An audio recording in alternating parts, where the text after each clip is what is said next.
안녕하세요. 30분 상담으로 정확한 솔루션을 제공하는 법률사무소 정금의 박순배 변호사입니다. 옛날에 비해서 이혼율이 많이 높아졌어요. 자녀가 없으시면 더 이혼하기 쉬워졌는데요. 요즘에는 자녀가 있어도 이혼하는 분들이 많습니다. 제가 상담을 하면서 보면 이혼 소송 기간 중 꼭 이런 잘못을 해서 불리한 결과를 얻으시는 분들이 많더라고요. 그래서 이번 시간에는 이혼 소송 중 절대 하면 안 되는 4가지를 소개해 드리겠습니다.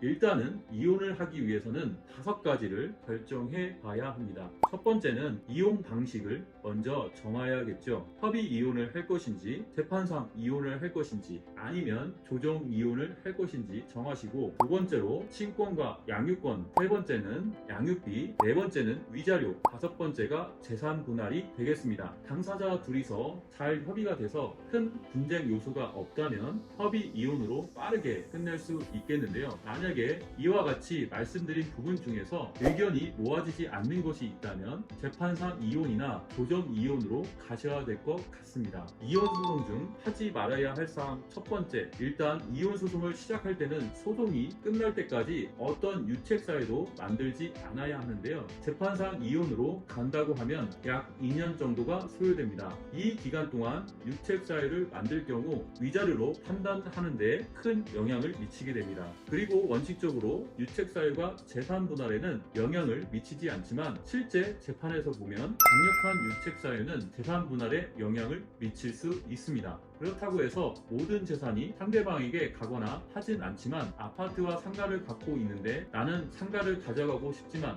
나한테 유책 사유가 있기 때문에 상가 대신 아파트를 가져가야 하는 경우가 많습니다. 이혼 소송이 완전히 끝날 때까지 유책 사유가 될 만한 행동은 절대 하지 마세요. 이미 이혼하기로 했으니 다른 이성을 만나도 되겠지 라고 생각하시는 분들이 많을 텐데요. 소송이 완전히 끝나기 전까지는 그렇게 하시면 안 됩니다. 이혼 소송 중 하지 말아야 할 사항 두 번째, 재산을 빼돌리지 마세요. 상대방에게 재산이 많이 갈까봐 이혼 소송 전에 미리 재산을 딴 곳으로 돌려두시는 분들 계신데요. 재산 분할을 위해 최근 3년치 금융거래 내역을 조회하기 때문에 그렇게 빼돌리셔도 다 걸릴 수 있습니다. 심지어 필요하다고 하면 10년, 20년치까지 모두 조회할 수 있기 때문에 열심히 빼돌리실 필요가 없습니다. 게다가 이렇게 재산을 다른 곳으로 돌린 사실이 파악되는 경우 가정에 충실하지 않아 보일 가능성이 크기 때문에 재판 시 불리해질 수 있습니다. 정말 안타까운 것은 상대방에게 돈을 주기 싫어서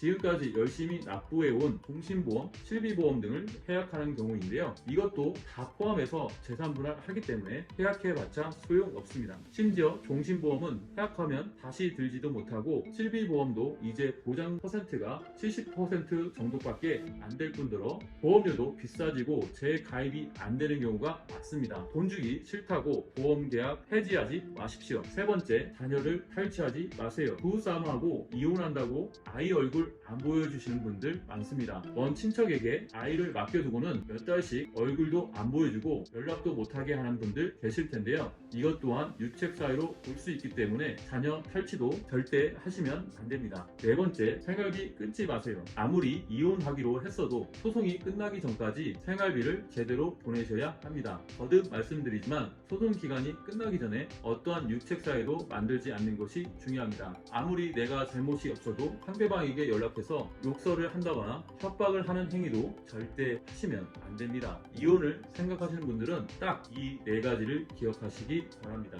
이혼은 서로에게 정말 큰 상처를 남기기 마련인데요. 사실 이렇게 이혼하시고 소송이 마무리될 때쯤이면 갑자기 미안한 감정이 생기곤 합니다. 전에 대화를 많이 했다면 이렇게까지 되진 않았을 텐데 생각해보니 내가 잘못했구나 이렇게 후회를 하시고 결국 재결합하시는 분들도 많아요. 이혼한다고 해서 다시는 안 볼 것처럼 너무 상대방을 몰아붙이지 마세요.